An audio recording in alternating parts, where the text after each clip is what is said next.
Hello, good afternoon. Ah, I'm here again, si Mrs. Erlinda Claveria. Ang topic natin ngayon ay tungkol sa sound technique at sa Iis Claverias technique. Dito ko natuklasan na sa mga bata pala, ang pinakamahirap na lesson sa pagbasa ay tunog. Bakit na yung pantig A, pantig O, pantig, basa kaagad nila yan pag may symbols. Pero pagdating sa tunog, kahit na may symbol, ay nahihirapan sila. So, kaya pala marami ang non-readers.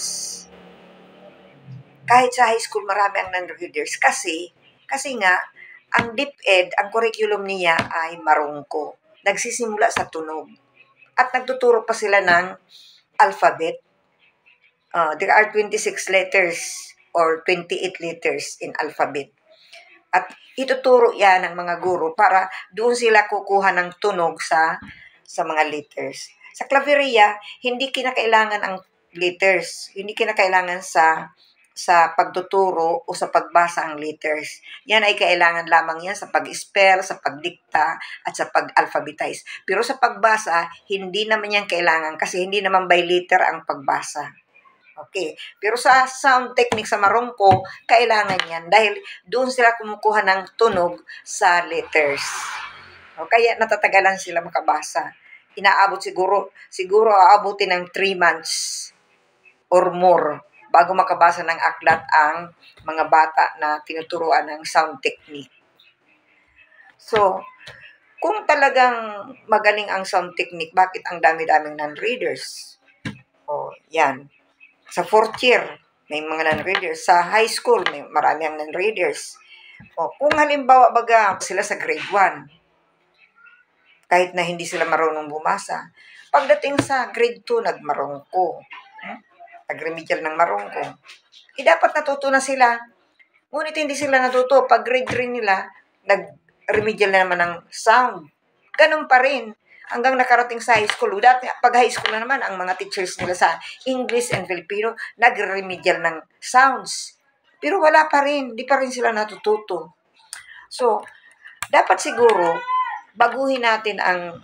baliktarin natin ang sitwasyon. Unahin ang mga pantig. Pero dapat may mga symbols. Hindi ako konforme sa mga pantig na babi, bubuk. Kasi nga, walang symbols yun. Wala silang panandang larawan. At may pattern sila. Nag-rely sila sa pattern. Babi, bubuk, kaki, kiko, at bibilang pa ng daliri. Tapos, may singsong pang style. So, hindi sila matututo kasi parang minimemorize lang nila. Ngayon, pag pinapabasa, itanong mo kung nasaan ang book, hindi naman nila mabasa. Magbabalik sila sa pattern na babi, bubu, o saka na maituturo yung kung anong pantig ang tinatanong sa kanila. So, ano kaya mga co-teachers ko kung subukan nyo ang Iis Claverias technique? Baka mabawasan ang non-readers natin at magaan gamitin ang Claverias technique. Kasi papantig nga, kung mga sounds, ang sakit-sakit. Tapos, ang sakit, at saka, matagal. Kasi bakit pa itong kayang-kaya naman magturo ng pa, bu, la, hindi na, ba't hindi yan lagyan ng A para maging pa, maging upo, o magkukumbine pa sila ng vowels, master muna ng sounds, tapos lalagyan ng vowels na A, I, O. Di ang tagal, kaya aabutin nga ng samantalang sa Claverias technique, minutes lang, 2 hours lang, makakabasa na ng aklat, English and Filipino ang fast. Ang average ay 5 hours. Ang slow learner, inaabot yan ng 15 hours. Wala nang 24 hours, di ba? Walang 24 hours. Kaya lang, ang pagturo niyan, hindi naman diretso. 30 minutes per session. Kasi napaka-boring naman kung wala na silang pahinga. So, kailangan, gumawa tayo ng paraan kung talagang gusto ninyo na wala kayong non-readers. Sumubo kayo ng mga iba't ibang strategy. Hindi lang yung kung ano ang natutuhan nila noong panahon pa, hanggang ngayon, ganun pa rin. Kahit na marami kayong non-readers. Di ba ang sarap eksperimento o magsubok kung alin ang napakagaling na technique? Oh, susubukan ninyo para malaman natin kung anong pinaka-effective na technique. At isa pa, may strategy na sinusunod ang scrub resting. Kailangan one-on-one. Ha? Dapat one-on-one daily. Hindi yung laging sabay-sabay, one-on-one, at mismo ang guro ang magpabasa. Hindi yung little teacher. So, malalaman mo lang kasi sa klase mo, kung may non-reader ka, kung papabasahin mo isa-isa. Malalaman mo ang reading status ng bata kung siya ay fast, average, slow, o non-reader kung pinapabasa mo isa-isa. At recorded yan, ha? Recorded yan. Mula August o mula simula hanggang katapusan. By the time na nakatapos kayang ka-one-on-one mo, ang dami mo ng fast readers. Kasi ganun din ang ginagawa ko. Lagi ako nag-one-on-one.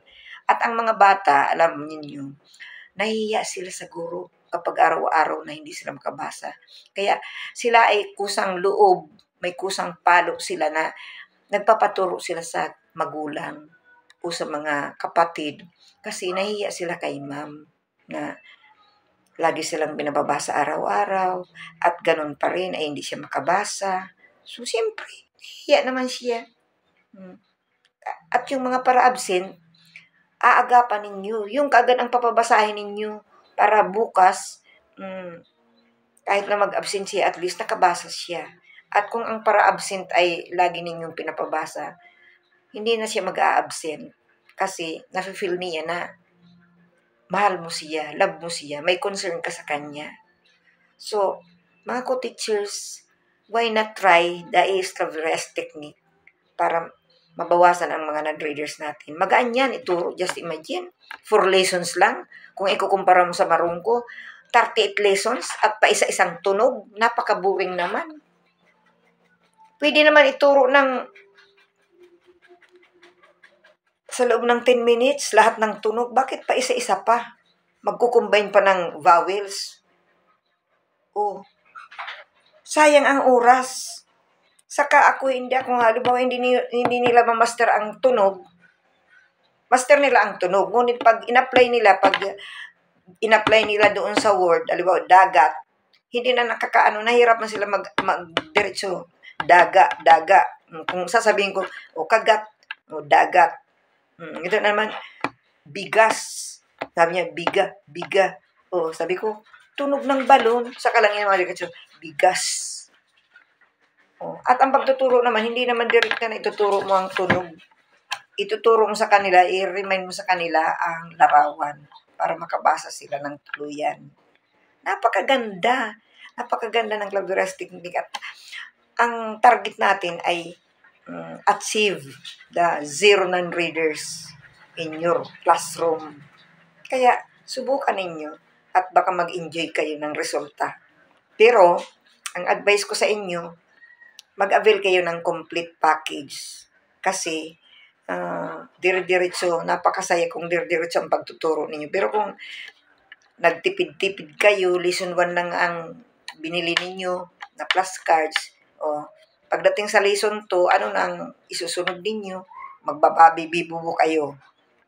Dahil wala na kayong flashcards. Samantalang kung kompleto ang flashcards ninyo, mula lesson 1, lesson 2, lesson 3, lesson 4, tuloy-tuloy ang ligaya, tuloy-tuloy ang pagtuturo, at makakabasa ka agad sila. Hindi ka na magpaparaisip, ano na kaya ang isusunod ko?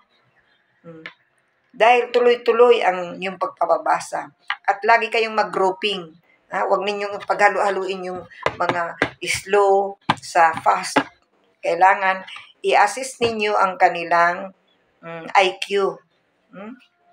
Kung slow, doon siya sa group 3. Kung fast, group 1. Yung average sa gitna.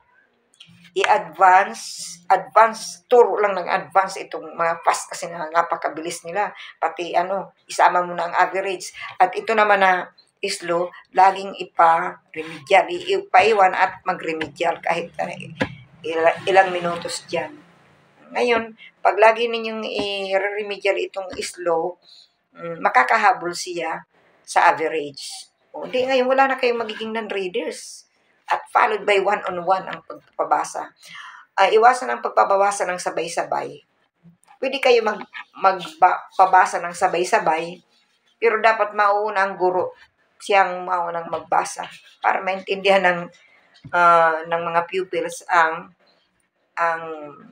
main idea ng story. At magpapabasa kayo ng 2 sentences sa baba.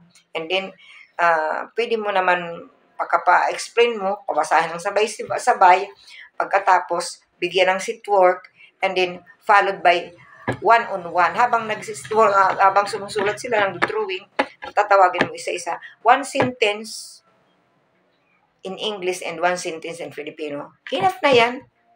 Kayang maubos ka ng teacher pabasahin sa loob ng isang araw kung magpapabasa kayo ng 1 sentence in Filipino, 1 sentence in English.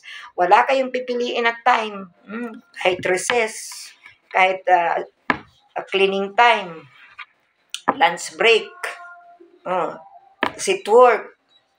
Maraming oras kung talagang gugustuhin ng teacher na mapabasa ang kanyang mga bata, ang kanyang mga mag-aaral. If there's a will, there's a way. So, kung wala kang, just imagine 1 year 1 year, mayroon pa kayong non-readers. Samantalang sa Esclaverias, ang tutorials ko ay 10 hours only. Wala pa nga 1 day, kasi ang 1 day, 24 hours. Kaya lang, inahati-hati ko sa 30 minutes, kaya nagiging 20 sessions. Kung nakakabasa sila kahit kinder, kahit na marami nga akong kinder at tinuruan, nakakabasa sila. Grade 1, mga grade 3 na mga non-readers, may high school, 4th year na, di pa nakakabasa. Imagine that. 4th year na, di nakabasa. Anong nangyari? Bakit pinasa ng pinasa kahit di nakakabasa? Kailangan tulungan natin ang mga kabataan natin dahil diyan tayo nabubuhay sa pagtuturo. Hindi ba? Binabayaran tayo para magturo, para makabasa ang mga bata. Paano naman kung di nakakabasa? Sayang ang sinasahod. Obligasyon natin, tungkulin natin na bilang binabayaran, bilang teacher, kailangan pagtapos ng taon, lahat ng bata natin, lahat ng mag-aaral ay makabasa. Kahit islo lang yung iba, basta makabasa. O anong nangyari? Bakit 1 year na may non-readers pa rin? Maliban na kung ang bata ay pang-SPED ang IQ. Kung SPED ang IQ niya, special child, doon siya sa SPED. Bago ako magtapos, kailangan gamitin na ninyo, subukan muna ninyo ang E-Esclaverias technique para wala kayong non-readers at para ma-enjoy ninyo ang pagtuturo. Pero kailangan complete package. Bumili kayo ng complete package para ma-enjoy ninyo ang pagtuturo. Kung bibili kayo, may kasama yan na video kung paano ang pagturo. Papadala ko sa messenger ninyo. Okay? So, na lang, tignan ang messenger ko, nandoon ang prices ng mga aklat. Okay? So, sana, ngayong 2023, 2024, ay wala na tayong mga non-readers. Kaya gumamit ng very effective na beginning reading technique. Beginning reading na strategy. The best strategy ay one-on-one, parang tutorial style.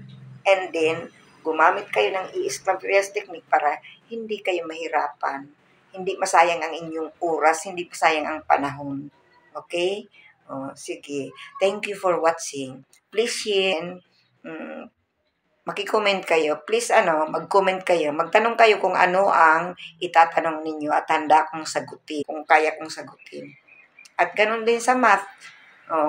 Ang mathematics natin na esklaveria ay no finger counting, no need to memorize the basic facts. Just imagine, hindi ka na magsasaulo ng mga multiplication tables, ng addition facts, ng subtraction facts.